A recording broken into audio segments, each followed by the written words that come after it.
सोचो एक ऐसा गेम जहां जीतने के लिए नहीं बल्कि जिंदा रहने के लिए केवल सच बोलना पड़ता हो, क्योंकि वहां बोला गया हर झूठ सीधे मौत की सजा बन जाता है, और वो भी ऐसी दर्दनाक मौत जिसे देखकर अच्छों की रूह कांप उठे। आज ठीक उसी खूनी खेल में ये 5 लोग फंसे हुए थे। जब उन्हें होश आया तो उन्होंने खुद को एक डरावने और सुनसान कमरे में कैद पाया, जहाँ हर एक के सिर पर लोहे की एक भारी बाल्टी फंसी हुई थी। उनकी गर्दन में मोटी लोहे की जंजीरें बंधी थीं और उन जंजीरों का दूसरा सिरा एक तेज रफ्तार से घूम रही विशाल आरी से जुड़ा हुआ था। किसी को समझ नहीं आ रहा था कि आखिर उन्हें यहाँ लाया क्यों गया है। तभी अचानक पूरे कमरे में एक डरावनी आवाज गूंज उठी। अपना गुनाह कबूल करो, सच तुम्हें आजाद कर देगा, पर मेरे नियमों को तोड़ने की कोशिश की तो मारे जाओगे। बोलने वाला कोई और नहीं बल्कि इस मौत के खेल का कातिल था। उसने बिना देर किए एक एक करके सभी के गुनाह गिनवाने शुरू कर दिए। असल में वहाँ मौजूद 5 लोगों ने अपनी जिंदगी में ऐसे अपराध किए थे जिनका उन्हें जरा भी पछतावा नहीं था, और अब उनके हर गुनाह का हिसाब चुकाने का वक्त आ चुका था। अचानक उनके सिर पर लगी बाल्टियों के लाल बटन जल उठे। उसी पल कई आरियां घूमने लगी और लोहे की जंजीरें धीरे धीरे सिकुड़कर उन्हें मौत की तरफ खींचने लगी। उनके पास जिंदा बचने के लिए सिर्फ 60 सेकंड थे। मौत को अपनी आंखों के सामने देखकर 5 पूरी जान लगाकर खुद को छुड़ाने की कोशिश करने लगे, लेकिन जंजीरों पर उनकी किसी भी कोशिश का कोई असर नहीं पड़ा। वहीं उनमें से एक आदमी अब भी बेहोश पड़ा था। उसे जरा भी अंदाजा नहीं था कि वह पल पल मौत के करीब पहुंचता जा रहा है। अब सभी को लगने लगा कि उनका बचना नामुमकिन है। तभी अचानक ऐना नाम की लड़की को इस गेम का असली नियम समझ आ गया। वो तुरंत अपने कांपते हाथ को घूमती हुई आरी के करीब ले गई। जैसे ही आरी ने उसके हाथ को चीरना शुरू किया, उसी पल उसके सिर पर लगी लाल लाइट हरी हो गई और उसकी जंजीरें अपने आप रुक गईं। यह देखकर बाकी लोगों को भी समझ आ गया कि उन्हें क्या करना है। उन्होंने भी अपने शरीर पर गहरे जख्म देकर किसी तरह अपनी जंजीरें रोक ली, लेकिन एक लड़की इस तरीके को समझ नहीं पाई और अगले ही पल घूमती हुई आरी ने उसकी पूरी पीठ चीर डाली। उधर बेहोश पड़ा आदमी भी आखिरकार होश में आ गया, लेकिन जब तक वह इस जानलेवा खेल को समझ पाता तब तक बहुत देर हो चुकी थी। अगले ही पल उसकी जंजीर पूरी तरह सिकुड़ गई और घूमती हुई आरी ने उसे बेरहमी से मौत के घाट उतार दिया। उसी समय बचे हुए 4 लोगों के गेट अपने आप खुल गए, लेकिन राहत की सांस लेने से पहले ही उनकी नजर सामने बने एक और जानलेवा गेम पर पड़ी और उन्हें समझ आ गया कि असली खेल तो अभी शुरू हुआ है। उधर दूसरी तरफ इस खूनी खेल ने पूरे शहर में हड़कंप मचा दिया। अचानक पुलिस को ब्रिज पर एक लाश लटकी हुई मिली। यह वही बदकिस्मत इंसान था जिसकी अभी अभी मौत हुई थी। केस की गंभीरता को देखते हुए इसकी जिम्मेदारी एक्सपर्ट लेकिन गुस्सैल इंस्पेक्टर हेलोरन और उसके पार्टनर हंटर को सौंप दी गई। दोनों ने बिना एक पल गवाए बॉडी को फॉरेंसिक के लिए भेज दिया। पोस्टमार्टम रूम में फॉरेंसिक डॉक्टर लोगन अपनी असिस्टेंट एलेनोर के साथ लाश की जांच कर रहे थे, लेकिन जैसे ही उन्होंने उसका हेलमेट हटाया तभी उनके होश उड़ गए, क्योंकि कातिल ने उसे बेहद दर्दनाक तरीके से मारा था। जांच के दौरान एक और चौंकाने वाली चीज सामने आई। लोगन को उसकी गर्दन के गहरे घाव के अंदर बड़ी चालाकी से छिपाई गई एक यूएसबी ड्राइव मिली। जब उस यूएसबी को चलाया गया तभी उन्हें उस कातिल की आवाज सुनाई दी। गेम्स फिर से शुरू हो चुके हैं और वो तब तक नहीं रुकेंगे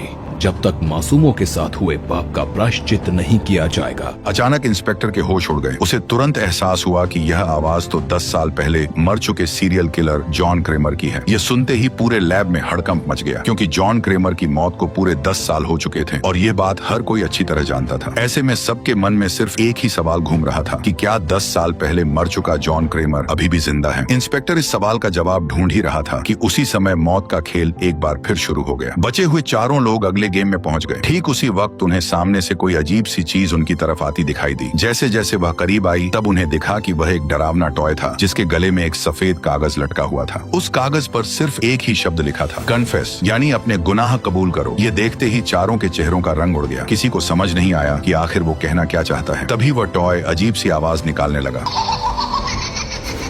और अगले ही पल 4 के गलों में फंसी लोहे की चेन अचानक कस गई और उन्हें पूरी ताकत से अपनी तरफ खींचने लगी। घबराकर ऐना ने तुरंत पास खड़े लकड़ी के खंभे को कसकर पकड़ लिया, लेकिन उसे नहीं पता था कि यह दूसरा गेम पहले से कहीं ज्यादा भयानक होने वाला है। आज उनकी जान उनके गुनाह कबूल करने पर टिकी थी। जैसे जैसे मौत करीब आती गई सबके असली चेहरे सामने आने लगे और सबसे पहले मिच ने अपना हौसला खो दिया। उसने कबूल किया कि उसने सिर्फ $600 के लालच में एक लड़के को खराब ब्रेक वाली एक पुरानी मोटरसाइकिल बेच दी थी और उसी वजह से उस लड़के की एक्सीडेंट में मौत हो गई। लेकिन गुनाह कबूल करने के बाद भी मिच अपनी गलती मानने को तैयार नहीं था। उसका कहना था कि हादसे का जिम्मेदार वो नहीं बल्कि तेज रफ्तार से बाइक चला रहा लड़का था। यही तो इस गेम की सबसे खास बात थी। वो लोगों को सच बोलने पर मजबूर जरूर करता था, लेकिन ज्यादातर लोग खुद को सही ठहराने वाला ही सच बोलते थे। जैसे ही मिच ने अपना गुनाह कबूल किया, मशीन अचानक रुक गई। इससे पहले कि वे राहत की सांस लेते तभी अचानक उनकी नजर ऊपर लगे जाल पर पड़ी। उसे देखते ही उनके चेहरों का रंग उड़ गया, क्योंकि उन्हें समझ आ चुका था कि अब क्या होने वाला है।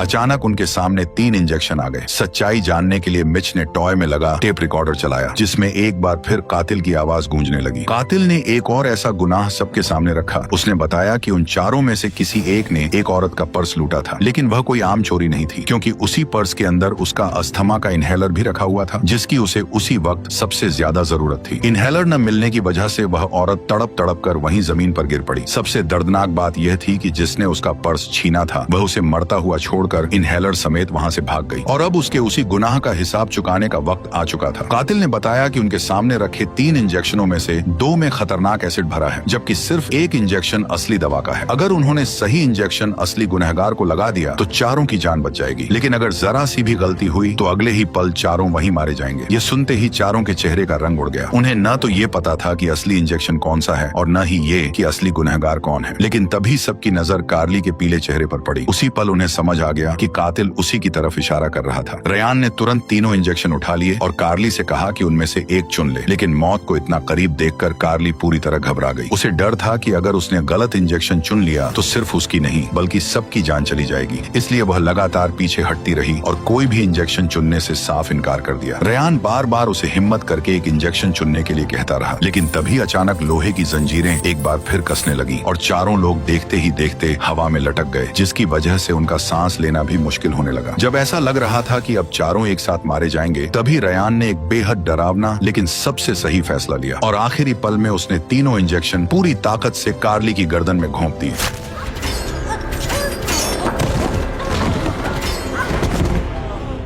जब कार्ली ने धीरे धीरे अपना चेहरा घुमाया तब सबने देखा कि उसकी गर्दन में तीनों इंजेक्शन घुसे हुए थे। कुछ ही सेकंड में दवा ने अपना असर दिखाना शुरू कर दिया। तेजाब के केमिकल रिएक्शन से उसके शरीर के इंटरनल ऑर्गन्स गलने लगे। उसकी आंख, नाक और मुंह से खून बहने लगा और वह तड़प तड़प कर मारी गई। लेकिन मौत का यह खेल अभी भी खत्म नहीं हुआ। रेयान को लगा कि कातिल जानबूझकर उन्हें कंफ्यूज कर रहा है। उसके हिसाब से जिस दरवाजे पर नो एग्जिट लिखा था, असल में बाहर निकलने का रास्ता वही था। रेयान को पूरा यकीन था कि कातिल उन्हें गुमराह करना चाहता है ताकि कोई उस दरवाजे की तरफ जाने की हिम्मत ही न करे। ये देखकर रेयान ने एक बार फिर अपनी चालाकी दिखाने की कोशिश की। उसने फैसला किया कि वो दरवाजे का ताला तोड़कर बाहर निकलेगा। ये देखकर एना और मिच ने तुरंत उसे रोकने की कोशिश की। उन्हें लग रहा था कि यह कातिल का बिछाया हुआ जाल है, लेकिन रेयान ने उनकी एक भी बात नहीं सुनी। वह फावड़ा उठाकर ताले पर वार करने ही वाला था कि तभी अचानक एक बेहद खतरनाक जाल एक्टिव हो गया। अगले ही पल रेयान की एक टांग स्टील की तार में बुरी तरह फंस गई। जितना वह खुद को छुड़ाने की कोशिश करता, वह तार उतनी ही तेजी से उसकी टांग को कसती जाती, जिससे रेयान दर्द से जोर जोर से चीखने लगा। मिच से उसका दर्द देखा नहीं गया। उसने तुरंत फावड़ा उठाया और जाल पर जोरदार वार कर दिया। लकड़ी हटते ही उन्हें वहाँ एक और टेप रिकॉर्डर दिखाई दिया, लेकिन इस बार उसे निकालना इतना आसान नहीं था, क्योंकि चारों तरफ तार का बिछाया हुआ जाल फैला हुआ था। मिच ने पास पड़ा एक गार्डन रेक उठाया और उसे बड़ी सावधानी से जाल के बीच में डाल दिया। वह टेप रिकॉर्डर अपनी तरफ खींचने ही वाला था कि तभी रेक जाल से टकरा गया। अगले ही पल पूरी पुली तेजी से उल्टी घूमने लगी, जिससे रेक एक झटके में टूट गया और रेयान की टांग पहले से और भी ज्यादा कस गई। दर्द के कारण रेयान जोर जोर से चीखने लगा। ये देखकर मिच ने अपनी जान की परवाह किए बिना हाथ सीधे जाल के अंदर डाल दिया और बड़ी सावधानी से टेप रिकॉर्डर बाहर निकाल लिया। जैसे ही टेप चलाया गया, कातिल की आवाज एक बार फिर पूरे कमरे में गूंजने लगी। वह रेयान का मजाक उड़ाते हुए बोला कि वह हमेशा शॉर्टकट ढूंढने की कोशिश करता है और आज उसी शॉर्टकट ने उसकी टांग कटने की नौबत ला दी है। फिर उसने रेयान को बचने का एक तरीका बताया। उसने कहा कि अगर उसे सच में आजाद होना है तो उसके पैर के पास लगा लीवर खींच दो। रेयान समझ नहीं पाया कि आखिर आजाद होने से उसका क्या मतलब था। वह अभी इसी उलझन में था कि दूसरी तरफ एना और मिच बाहर निकलने का दूसरा रास्ता ढूंढते ढूंढते एक छोटे से बंद कमरे में पहुंच गए। लेकिन जैसे ही दोनों अंदर गए, दरवाजा अपने आप बंद हो गया। अब दोनों उसी छोटे से कमरे में फंस चुके थे। तभी सामने लगी स्क्रीन अचानक अपने आप चालू हो गई। अगले ही पल वही डरावना टॉय स्क्रीन पर दिखाई दिया। वो बोला कि अब हमारे गेम का सबसे खौफनाक खेल शुरू होने वाला है। इस बार तुम दोनों के पास बचने का कोई रास्ता नहीं है, लेकिन तुम्हारी जान अभी भी एक इंसान बचा सकता है और वो है रेयान। अगर उसने अपने पास लगा लीवर खींच दिया तो तुम दोनों जिंदा बच जाओगे। इतना कहते ही स्क्रीन बंद हो गई और ऊपर से तेजी से अनाज गिरना शुरू हो गया। शुरुआत में दोनों को समझ नहीं आया कि इसमें खतरा क्या है, लेकिन कुछ ही देर में अनाज तेजी से बढ़ते बढ़ते उनके सिर तक पहुंच गया। अब दोनों दलदल की तरह उसमें धीरे धीरे धंसने लगे। ये देखकर ऐना जोर जोर से चिल्लाते हुए रयान से तुरंत लीवर खींचने को कहने लगी, लेकिन रयान अभी भी हिम्मत नहीं जुटा पा रहा था। उसे डर था कि कहीं लीवर खींचते ही उसके साथ कुछ अनहोनी न हो जाए। उधर दोनों की मुसीबत लगातार बढ़ती जा रही थी। तभी ऊपर लगी मशीन एक्टिव हो गई और अचानक नुकीले हथियार एक एक करके उनकी तरफ बरसने लगे। एक बड़ा चाकू सीधे मिच के कंधे में जा ढंसा, जबकि कई नुकीली कीलें ऐना के हाथों में घुस गईं। दर्द से तड़पते हुए दोनों बार बार रयान से अपनी जान की भीख मांगने लगे। असल में यह पूरा गेम रयान की परीक्षा लेने के लिए बनाया गया था, क्योंकि कुछ देर पहले उसने अपनी जान बचाने के लिए बिना सोचे कार्ली की बलि चढ़ा दी थी। लेकिन अब बारी उसकी थी, उसे अपनी ही जान जोखिम में डालकर दूसरों को बचाना था। आखिरकार ऐना और मिच की दर्द भरी चीखों ने उसे फैसला लेने पर मजबूर कर दिया। उसने पूरी ताकत से एक जोरदार चीख मारी और लीवर नीचे खींच दिया।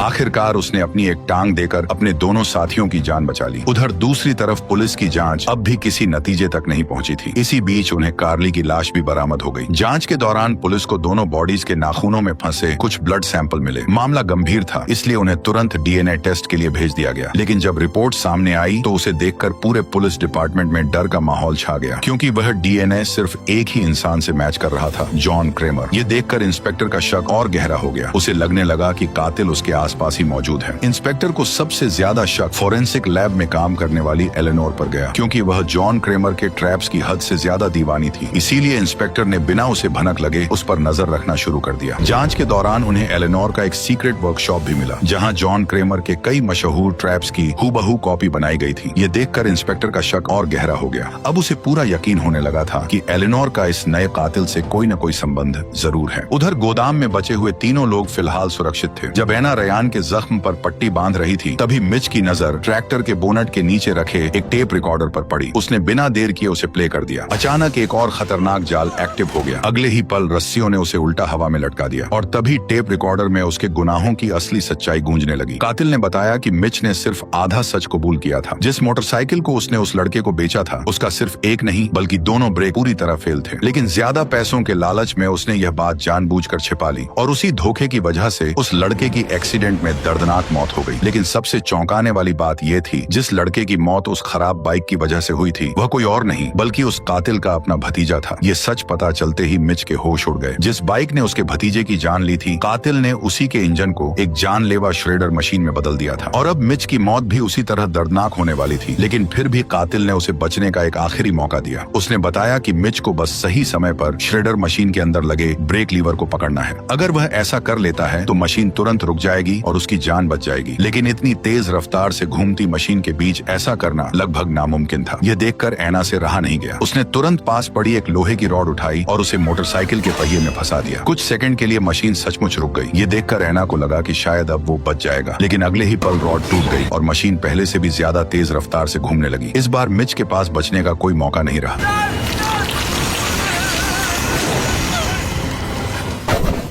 कुछ ही सेकंड में श्रेडर मशीन ने उसका कीमा बनाकर रख दिया। इस पूरे सीन को अगर तुम बिना ब्लर के देख लेते तो कसम से तुम वहीं उल्टी कर देते। उधर दूसरी तरफ लोगों के बीच बढ़ते डर और अफवाहों को रोकने के लिए पुलिस ने जॉन क्रेमर की कब्र खुदवाने का फैसला लिया, ताकि सबके सामने यह साबित किया जा सके कि वह सचमुच मर चुका है। लेकिन जैसे ही ताबूत का ढक्कन खोला गया, तभी वहाँ मौजूद सभी लोगों के होश उड़ गए, क्योंकि ताबूत के अंदर जॉन क्रेमर का कंकाल नहीं था, बल्कि वहाँ एक छोटे मोटे क्रिमिनल की लाश पड़ी थी, जिसे सीनियर इंस्पेक्टर ने पकड़ा था। इस घटना के बाद पूरा मामला किसी भूतिया पहेली की तरह उलझता जा रहा था, क्योंकि जिस इंसान की मौत 10 साल पहले हो चुकी थी, उसी का डीएनए अब क्राइम सीन से मिल रहा था। पूरा गेम उसी की आवाज से चल रहा था और अब उसके ताबूत के अंदर किसी दूसरे आदमी की लाश थी। इतने सारे सबूत एक दूसरे से बिल्कुल मेल नहीं खा रहे थे। यह देखकर सीनियर इंस्पेक्टर को पूरा यकीन हो गया कि यह किसी एक इंसान का काम नहीं हो सकता। उसके हिसाब से कोई गैंग जॉन क्रेमर का नाम इस्तेमाल करके मौत का यह खेल चला रही है। उसे पूरा यकीन हो गया था कि इस खेल के पीछे डॉक्टर लोगन और एलेनोर का ही हाथ है। इसीलिए उसने बिना देर किए पूरी पुलिस फोर्स के साथ एलेनोर के सीक्रेट वर्कशॉप पर छापा मार दिया। वहां पहुंचते ही पुलिस ने हर छोटी बड़ी चीज की तलाशी शुरू कर दी। लेकिन तभी सीनियर इंस्पेक्टर की नजर एक सीक्रेट गेट के पास लगे बल्ब पर पड़ी। जैसे ही उसने पास जाकर स्विच ऑन किया, तभी अचानक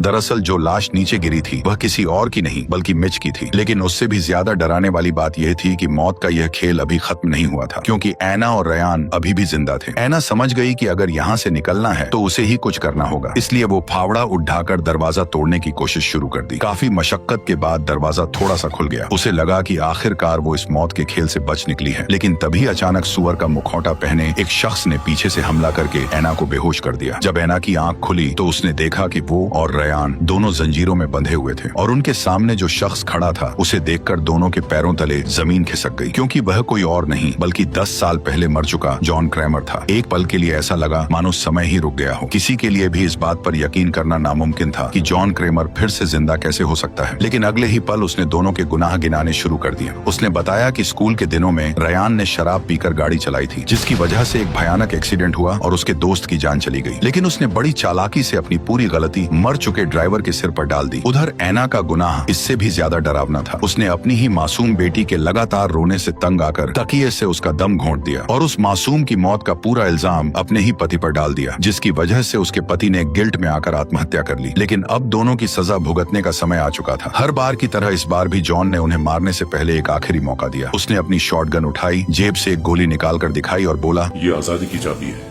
इसके बाद उसने गोली गन में लोड की और बिना कुछ कहे दरवाजा लॉक करके वहां से चला गया। दोनों को लगा कि जॉन क्रैमर चाहता है कि वे एक दूसरे को मार दें, ताकि जो आखिर में जिंदा बचेगा वही इस मौत के खेल से बाहर निकल पाएगा। यह एहसास होते ही कमरे का माहौल पूरी तरह बदल गया। ऐना ने एक पल भी बर्बाद नहीं किया। वह तुरंत दौड़कर शॉटगन के पास पहुंची, उसे उठाया और सीधे रयान पर तान दी। मौत के डर ने उससे सोचने समझने की ताकत छीन ली थी। रयान उसे बार बार समझाता रहा कि ये भी कातिल के गेम का हिस्सा हो सकता है, लेकिन ऐना को पूरा यकीन था कि सामने वाले को मारकर ही वह जिंदा बच सकती है। इसलिए उसने बिना देर किए ट्रिगर दबा दिया।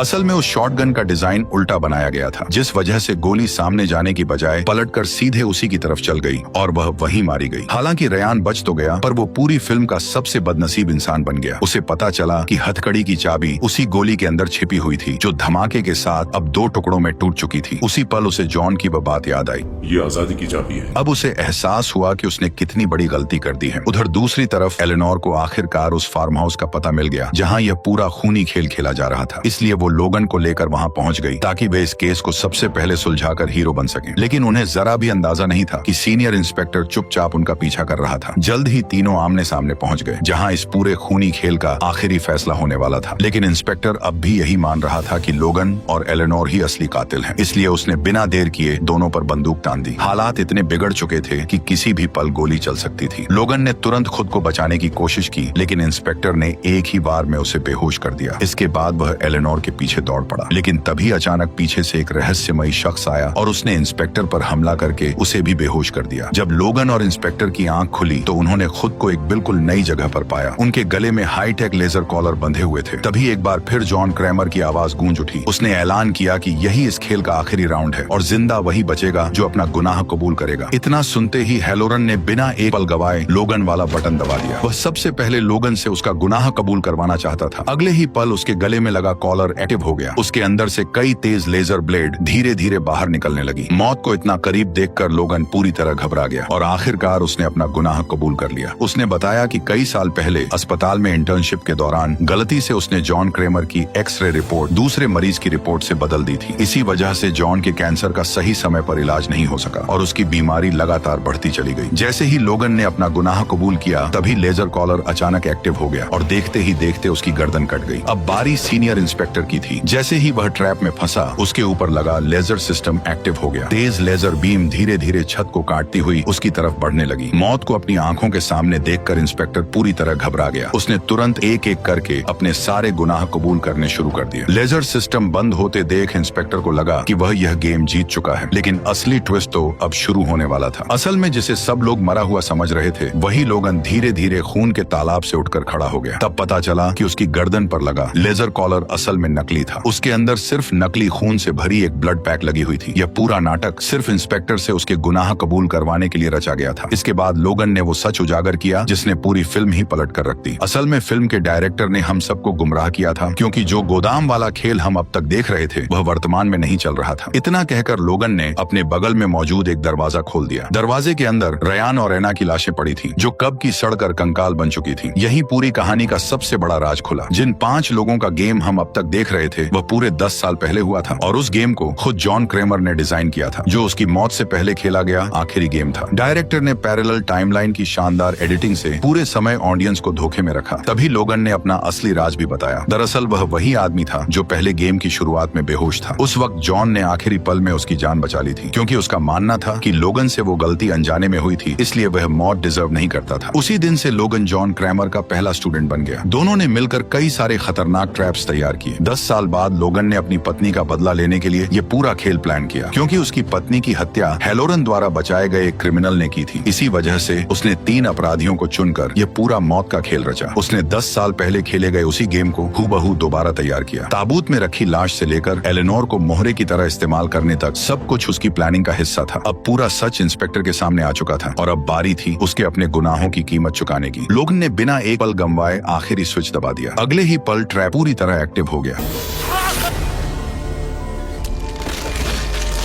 हेलोरन कुछ समझ पाता उससे पहले ही उसका सिर तरबूज की तरह कई टुकड़ों में कटकर बिखर गया। एक ही झटके में चारों तरफ खून फैल गया, और उसके साथ ही मौत का यह खेल हमेशा के लिए खत्म हो गया। इसी के साथ जिगसॉ नाम की ये शानदार कहानी यहीं खत्म हो गई। वैसे आपको ये वीडियो कैसी लगी कमेंट में जरूर बताना, और अगर हो सके तो प्लीज मेरी मेहनत के लिए वीडियो को एक लाइक कर दो, बस और कुछ मत करो। अगर ज्यादा ही पसंद आ गई हो तो सब्सक्राइब भी कर दो। ओके बाय, मिलते हैं नेक्स्ट वीडियो में।